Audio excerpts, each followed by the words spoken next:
This is some member of the cabbage kale family. It was growing here from seed from last year. Don't really know what it is, but it has gone to flower. And if you want anything productive to come from plants like this, you do have to stop the seeds from growing. Most of the cabbage family seeds, like this broccoli, the flowers tend to be white, not yellow.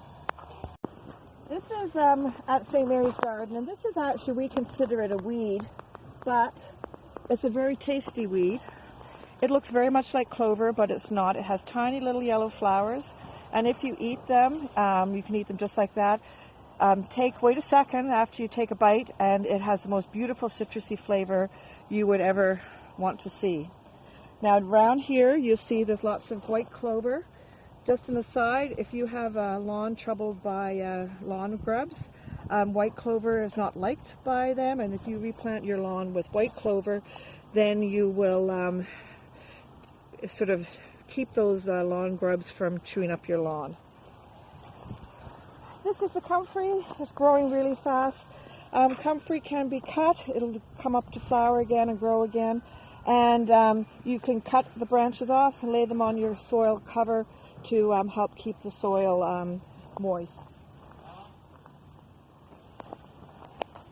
This is a plot here that's been kept beautifully weeded, and it's been watered recently. You can see some darkness of the soil. These are cucumbers here, and they've got a trellis to climb. They've had some issues with bugs, but they're doing quite well. Those are some new cucumber plants growing up there. Cucumber beetles in this garden are a constant problem, but for now her plants look pretty good. These are some beans that are just starting to come out of the soil, and they are growing really nicely.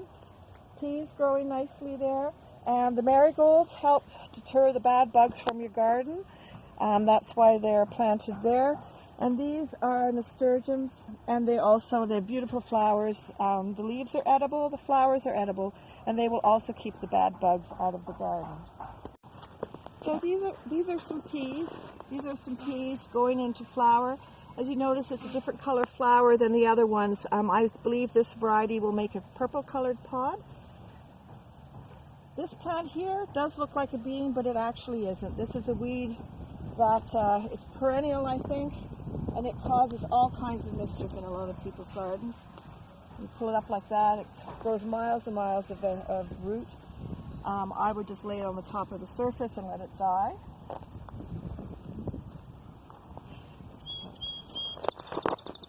Okay. With all the heat we're having, it's important to preserve your moisture. So what this person has done is taken some inexpensive landscape fabric, cut holes in it, so it's covering the soil, and it's easy to water the plants through the holes. It keeps the soil well covered. The weeds won't grow, but it stops the water from evaporating quite so quickly, so it will save a lot of energy and work with watering. Okay. Yep. So this is a strawberry patch here at St. Mary's, and it's the end of June, and as you can see, the strawberries are doing amazingly well, and this one will be ripe in a few days probably, but as you can see, there's berries all through the patch here. One thing about strawberries you really need to know is that every few years you really should dig up your whole patch, give it a good thorough weeding, and replace some of the plants that grow off the main plant. Strawberry plants produce, you can get seeds, but mostly they make a runner. And I'm not sure if I can find, oh, here's a runner right here. They make a runner a bit like this. And it comes from the mother plant. At the end of the runner, there would be a baby plant. This one didn't manage to root itself, but that baby plant would root in the soil, and all you need to do is separate it from the mother plant, and you can make all the plants. Down here, I spied a strawberry that's ready for eating. Isn't that beautiful? They're not really big this year, and it's probably because of the heat and lack of moisture, but it looks beautiful, and there's lots more throughout this whole patch here. Okay. These are fava beans.